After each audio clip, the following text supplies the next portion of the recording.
किसान का भविष्य है। अब हमें संबोधित करने के लिए मंच पर आ रहे हैं सचिन पायलट। सचिन पायलट, हमारा नेता कैसा हो। बहुत बहुत स्वागत, अभिनंदन।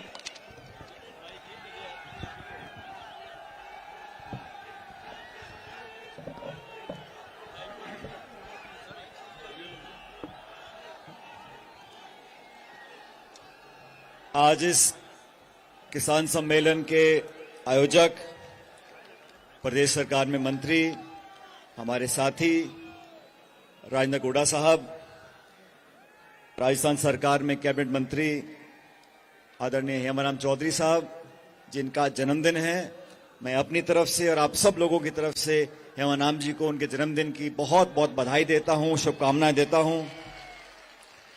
आदरणीय ब्रजेंद्र ओला साहब,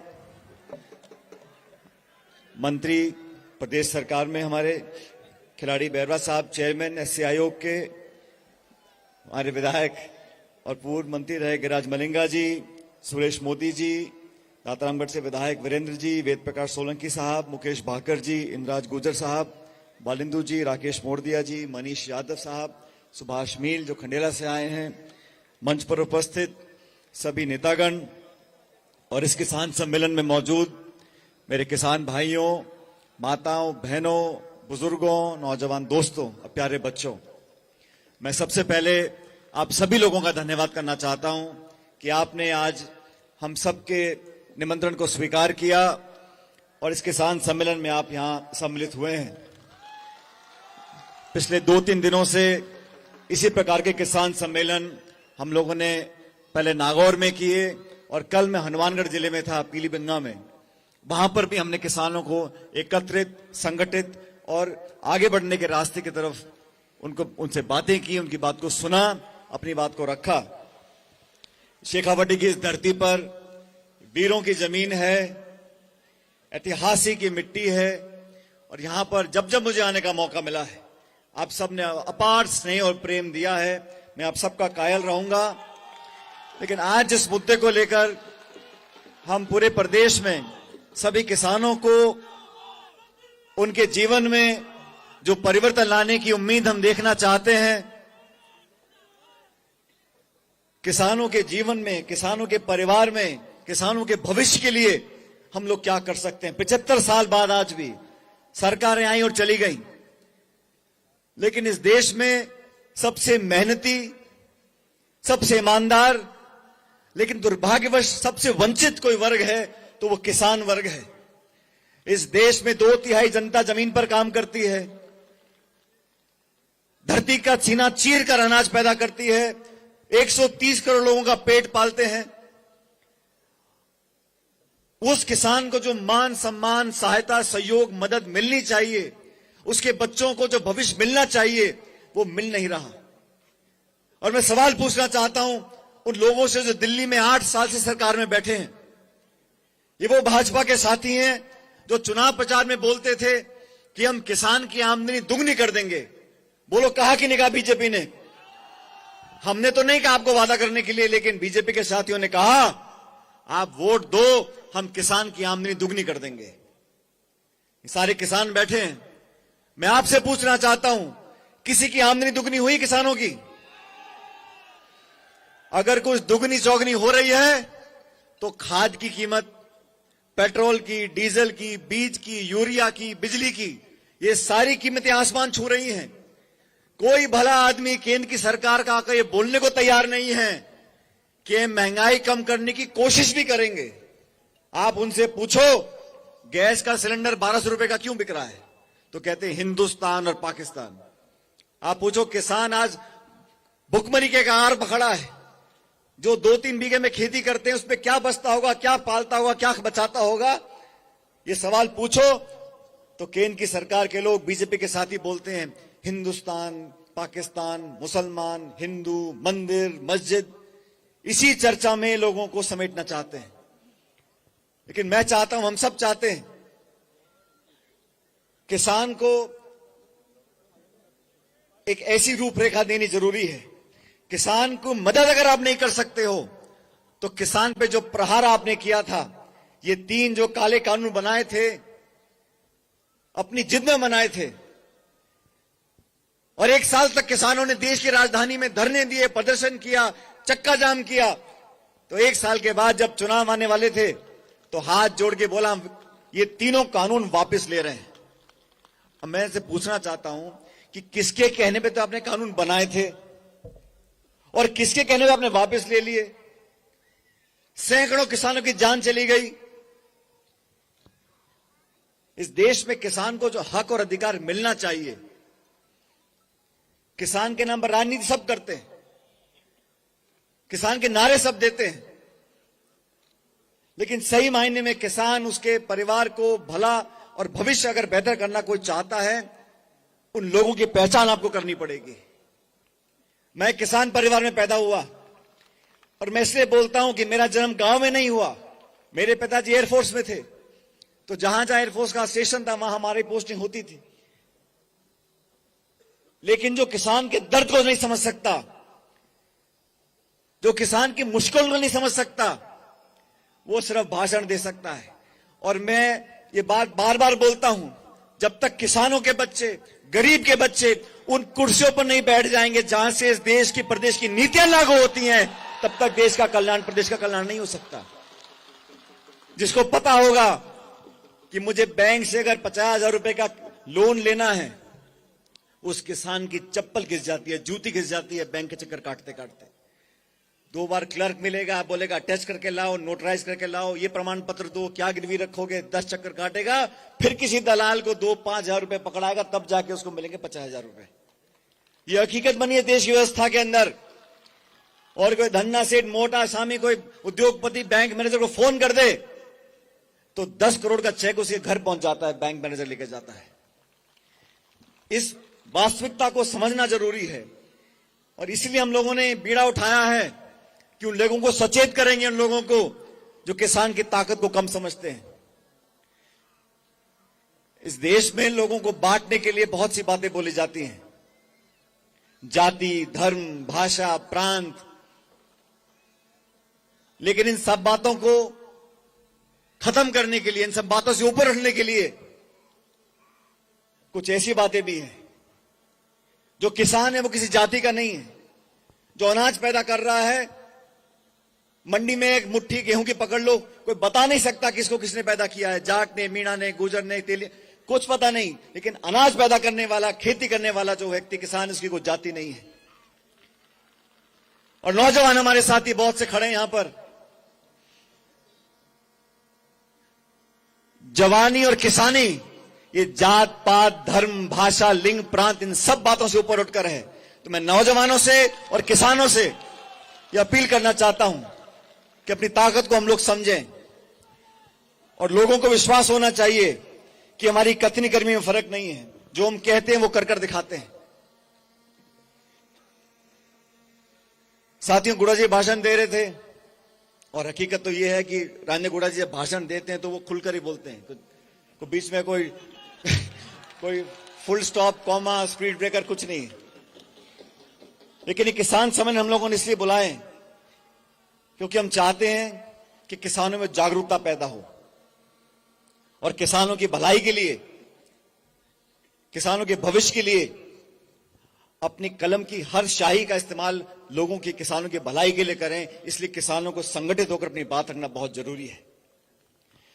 दोस्तों, जो देश का नौजवान है उसको बहुत उम्मीदें होती हैं उन लोगों से जो उस देश की नीतियां बनाते हैं, कानून बनाते हैं, राज करते हैं।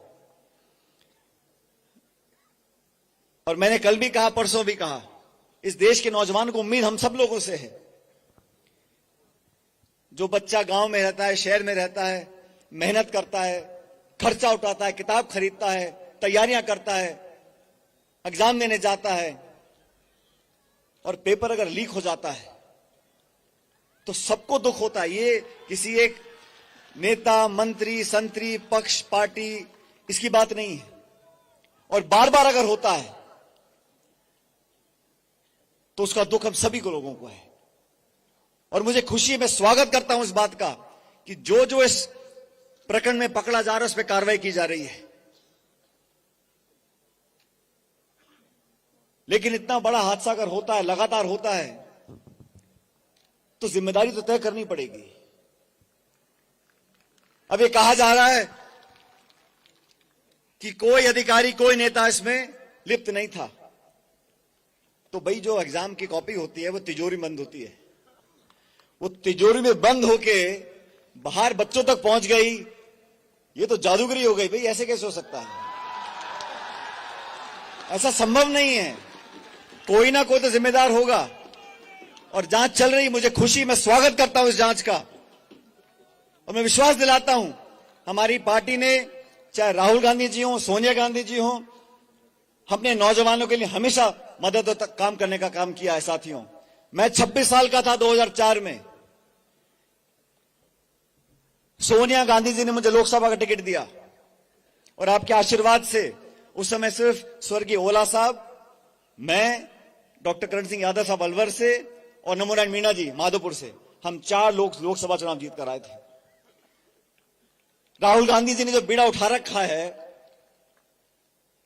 3200 किलोमीटर कोई आदमी चल रहा है, रोज 25-30 किलोमीटर चलना, ठंड में, धूप में, बारिश में, गर्मी में, वो किसके लिए चल रहे हैं? वो नौजवानों के भविष्य को बेहतर बनाने के लिए चल रहे हैं। वो नौजवानों के लिए संघर्ष कर रहे हैं। और वो सब भ्रष्ट ताकतें, वो सब ताकतें जो महंगाई बढ़ाती हैं, किसान का विरोध करती हैं, उनके विरोध में चल रहे हैं। भारत जोड़ो यात्रा ये छोटी मोटी यात्रा नहीं है। 75 साल में मुझे तो मैंने इतिहास में कभी देखा कि कोई एक इंसान चले जा रहा है, हुजूम उसके साथ चलता जा रहा है। तमाम नेता जो मौजूद हैं, हम सब उनके साथ चले। हमने देखा है हर उम्र के लोग, गांव के, शहर के मिल रहे हैं, जुड़ रहे हैं। महिलाएं, बच्चे, बुजुर्ग, कर्मचारी, अधिकारी, सब लोग आके मिल रहे हैं। क्योंकि जो मुद्दा है वो इस देश में, समाज में जो टकराव की स्थिति पैदा हो गई है, जो कड़वड़ाहट पैदा हो गई है, भाई को भाई से लड़ाने की जो रणनीति लड़ी जा रही है, उसके खिलाफ वो लड़ रहे हैं। संवैधानिक संस्थाओं को जो खोखला करने की साजिश रची जा रही है, उसके खिलाफ वो लड़ रहे हैं। 30 तारीख को कश्मीर में जाके यात्रा समाप्त होगी, लेकिन हमारी पार्टी ने उसके तुरंत बाद एक और अभियान चालू किया है। 26 तारीख से हाथ जोड़ो अभियान, गांव में, तहसील में, पंचायत में, ब्लॉक में, जिले में, सब जगह ये संदेश जाएगा एकजुटता का, प्यार का, मोहब्बत का। और उन सब ताकतों को हराना पड़ेगा जो भाई को भाई से लड़ाने का काम करते हैं। सत्ता में आने के लिए आप बहुत लंबे लंबे भाषण दो, और जब आपको सत्ता दी 8 साल, आपने किसान को बेहाल कर दिया। महंगाई आसमान छू रही है। इतिहास में कभी इतनी बेरोजगारी देश में कभी नहीं देखी जितनी आज है। पेट्रोल, डीजल देसी घी से महंगा हो गया, कोई जवाब देने को तैयार नहीं है। साथियों, राजस्थान के अंदर भारतीय जनता पार्टी अभियान चला रही है, जन आक्रोश अभियान, यही नाम है ना, जन आक्रोश। तो मैं उनको बोलना चाहता हूं कि आपके पास सिर्फ आक्रोश है, जनता तो सारी यहां बैठी है। अभी हेमाराम जी बोल रहे थे, हेमाराम जी बहुत हमारे वरिष्ठ नेता हैं, प्रतिपक्ष के नेता रहे। जब 2018 के चुनाव थे तो मैं इनके घर जोधपुर गया और इन्होंने चुनाव लड़ने से मना कर दिया था। मैं प्रदेश अध्यक्ष था, मुझे एक एक सीट जीतनी बहुत जरूरी थी और मैं चाहता था कि हमारी पार्टी कांग्रेस के सिंबल पे हमारा एक अप्रत्याशित बहुमत आए। इसलिए मैंने उनसे आग्रह किया, मैंने कहा हेमाराम जी, इनके परिवार में बहुत सारी घटनाएं घटी, दुखी थे, लेकिन मैंने उनको आग्रह किया। मैंने कहा यहाँ पूरे जिले बाड़मेर में मैंने सबसे बात कर ली है, आपके अलावा कोई सीट निकालेगा नहीं, आप लड़ोगे तो 10-5 हमारे और साथी जीत कर जाएंगे। और सच में इन्होंने मेरे आग्रह, मुझे लगता है मेरे आग्रह पर मेरी बात को स्वीकार किया और जीत कर आए 2018 के चुनाव के अंदर। ओला साहब और स्वर्गीय शीशराम जी से मेरे बहुत पुराने संबंध थे, पायलट साहब के भी थे। लेकिन वो ऐसे लोग यहां मंच पर बैठे हैं जिन्होंने इस मिट्टी के लिए, अपनी जनता के लिए, अपनी पार्टी के लिए सब कुछ कुर्बान करा। और जो वाक्य बता रहे थे 77 का, मेरा जन्म 77 का है। इंदिरा जी के लिए जेल में गए, अच्छे बुरे समय में कांग्रेस का साथ दिया। ये वो नेता हैं जिन्होंने अपने योगदान से इस पार्टी को सींचा है। और मैं हर बार बोलता हूं कि पिछले 30 सालों से 5 साल सरकार कांग्रेस की आती है, 5 साल भाजपा की आ जाती है। इस परिपाटी को बदलना पड़ेगा। अभी 10 महीने का समय है। हम मिलकर अगर काम करेंगे, सत्ता, संगठन सबको सम्मान मान देकर काम करेगा, तो मुझे पूरा विश्वास है कि 2023 में कांग्रेस पार्टी की सरकार दोबारा हम लोग यहां बनाएंगे, आपके सहयोग से, आपके आशीर्वाद से। जिन 5 सालों का आप जिक्र कर रहे थे, ओला साहब ने भी बोला, हेमाराम जी ने भी बोला, हमारी पार्टी के मात्र 21 विधायक रह गए थे 200 में से 2013 के चुनाव के अंदर, और 2 मंत्री जीते थे मेरे ख्याल। एक तो ओला साहब जीते थे और एक मालवीय जी जीते थे। हमारी पूरी कैबिनेट हार गई थी। उस विपरीत परिस्थिति में मुझे सोनिया जी ने, राहुल गांधी जी ने कांग्रेस पार्टी का अध्यक्ष बनाकर, जब मैं दूसरे टाइम दिल्ली में केंद्र का मंत्री था, तो बहुत लोगों ने मुझे कहा ये काम अभी फायदे का नहीं है, यहां कांग्रेस का सुपड़ा साफ हो चुका है, 21 पे रह गई है, और देश जब से आजाद हुआ है तब से आज तक कभी 21 पे हम नहीं रहे। तो उस समय मुझे ये जिम्मेदारी दी गई। मैंने सब कुछ छोड़कर तमाम नेताओं, कार्यकर्ताओं को इकट्ठा करने की कोशिश की, और आप सबके सहयोग से 5 साल मैंने, हमारे जो कार्यकर्ता हैं प्रदेश भर में, अगर किसी के शादी ब्याह में मैं नहीं पहुंच सका, अगर कभी दुख घर में किसी के हुआ, मैं वहां पहुंचने की मैंने पूरी कोशिश की, लोगों को जोड़ने की कोशिश की, और उस मेहनत से हम सबको साथ लेकर चले, हमने सरकार बनाई। और मैं हमेशा उन लोगों ने, जिन लोगों ने संघर्ष के समय सड़कों पर अपनी जेब से पैसा खर्च कर, छोटे छोटे कार्यकर्ताओं ने संघर्ष किया, धरने किए, जुलूस निकाले, प्रदर्शन किए, लाठियां खाई, जेल में गए, उन सब कार्यकर्ताओं के मान सम्मान के लिए मैंने हमेशा संघर्ष किया, आज भी कर रहा हूं और हमेशा करता रहूंगा। वो लोग जिन्होंने अपनी नहीं देखी, शासन से टकरा गए, पुलिस प्रशासन से टकरा गए, लेकिन फिर भी पार्टी का दामन नहीं छोड़ा, पार्टी के लिए काम करते रहे, उन लोगों को मान सम्मान मिले। हर व्यक्ति को, हर कार्यकर्ता को पद नहीं मिल सकता, लेकिन उसकी भागीदारी हो सकती है, उसको मान सम्मान मिल सकता है, उसकी पहचान हो सकती है। हमारी सरकार बनी 4 साल हो गए, बहुत से लोगों को नियुक्तियां दी हैं और मैं स्वागत करता हूं, लेकिन जिन लोगों ने सरकार बनाने के लिए, पार्टी के लिए खून पसीना सब कुछ लगाया, उन लोगों के साथ साथ प्रदेश में बहुत से हमारे ऊंचे अधिकारी हैं। जो अधिकारी हमारे सरकार में काम करते हैं, उन्हें फर्क नहीं पड़ता कि राज कांग्रेस का है, बीजेपी का है, वो तो राज की नौकरी करते हैं। उन लोगों को भी अगर हमें अपॉइंटमेंट देना है तो अनुपात बेहतर होना चाहिए। जो कांग्रेस का वर्कर है, चाहे मेरा समर्थक हो, ओला जी का हो, हेमराम जो किसी का भी हो, कांग्रेस का अगर वर्कर होगा, कांग्रेस के लिए सच्चाई से काम किया होगा, उसको कोई पद पोस्ट दें, उसका हम सब स्वागत करेंगे। लेकिन बड़े बड़े अधिकारी शाम को 5 बजे वो रिटायर होते हैं और रात के 12 बजे उनकी नियुक्ति हो जाती है बड़े बड़े पदों में, पूरे हिंदुस्तान, राजस्थान भर में। भाई थोड़ा मोड़ा तो होता है हर जगह, लेकिन अधिकारियों से बनस्पत अगर कांग्रेस के वरिष्ठ कार्यकर्ताओं को, जो कांग्रेस के पुराने लोग रहे, उनको अगर मान सम्मान और पद दी जाए, और मैं तो कहता हूं उस अनुपात को बेहतर करना पड़ेगा। किसानों के लिए हम सब यहां इकट्ठे हुए हैं और इतनी बड़ी तादाद में आप लोग यहां आज इस सम्मेलन में आए हो। मैं आपसे इतना ही निवेदन करना चाहता हूं कि इस सम्मेलन से एक संदेश भी जाना चाहिए। हम लोगों ने अपनी बात रखी, लेकिन एक आवाज यहां से निकलनी चाहिए, जो दिल्ली में बैठे लोग हैं, और बदकिस्मती से केंद्र में जो लोग बैठे हैं, उनमें से कोई ऐसा नहीं जिसने कभी किसान के साथ कोई संबंध रखा हो। राजनीति करते हैं, किसान के दर्द और पीड़ा को समझने वाला, उनके बारे में बोलने वाला वहां दिल्ली में कोई नहीं बैठा। इसलिए मैं चाहता हूं, मैं एक प्रस्ताव पारित करना चाहता हूं सम्मेलन में, और प्रस्ताव इस प्रकार है कि तीनों काले कानून लेने के बाद यह आश्वासन दिया गया था कि एमएसपी पर एक ऐसा प्रावधान लेकर आएंगे, एक ऐसा कानून लेकर आएंगे कि वो एमएसपी पर खरीद हो। आज इतना समय बीत गया, केंद्र की सरकार एमएसपी पर बोलने से मना करती है। तो मैं चाहता हूं इस किसान सम्मेलन से केंद्र की सरकार को प्रस्ताव भेजा जाए कि बहुत जल्द आप एमएसपी पर कानून बनाएं ताकि किसान को दर दर भटकना ना पड़े और एमएसपी पर खरीद हो ताकि किसान के हाथ में कुछ पैसा आए, अपने बाल बच्चों को पाल सके। अगर आप सब इस प्रस्ताव से सहमत हो तो अपने दोनों हाथ खड़े कर बताएं कि इस प्रस्ताव पारित करेंगे और केंद्र सरकार को भेजेंगे एमएसपी पर कानून बनाने के लिए। अब साथियों,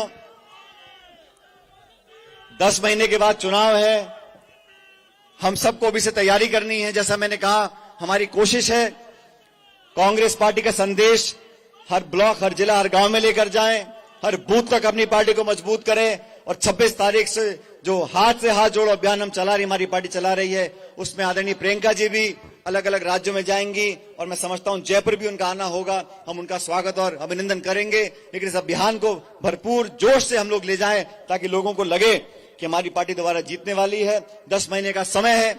मैं समझता हूं ये इतिहास हम बनाने के लायक हैं पूरी हिम्मत के साथ। और जो आज मैंने नौजवानों में जोश देखा है, जो आज आपकी आंखों में उम्मीद देखी है, हम सभी चाहते हैं कि यहां पर दोबारा कांग्रेस की सरकार बने और हम आने वाले 5 सालों में व्यवस्था को बदलेंगे। जिन बातों का जिक्र मैंने आज किया उनको जमीन पर उतार कर रखेंगे। सिर्फ घोषणा कर देना, भाषण दे देना या पैसा देने से काम नहीं होता। धरातल पर गांव में, ढाणी में, पटवारी में, तहसील में क्या काम होता है उसको देखकर उसमें लोगों को संतुष्ट करने का काम हम करना चाहते हैं। उस दिशा में हम बढ़ेंगे। और मैं धन्यवाद करना चाहता हूं गुड़ा साहब का कि आपने हम सबको आमंत्रित किया, मुझे भी यहां आने का मौका दिया। और कुछ लोगों को